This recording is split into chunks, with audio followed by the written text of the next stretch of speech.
In this lesson, we are making a classic apple pierogi filling.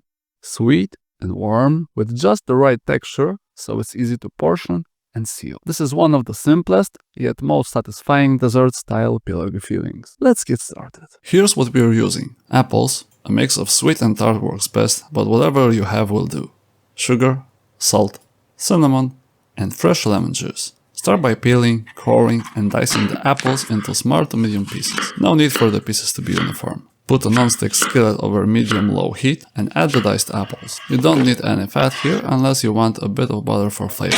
Cook the apples for about 10 minutes, stirring often so they soften evenly and don't burn. You want the apples to soften and some of their juices to evaporate. The volume should reduce by about half. Once the apples are soft, it's time to season them. I'm adding salt, sugar, cinnamon, and some lemon juice. But feel free to add ginger, nutmeg, or whatever spices you like with apples. Stir everything to combine and then taste a small spoonful. Is it sweet enough? Could it use more acidity or maybe some cinnamon? Adjust the seasoning as needed until you like the flavor. Once the filling tastes great, remove the pan from the heat and let it cool completely before you start filling your pierogi. Or you can refrigerate it for up to 2 or 3 days before using.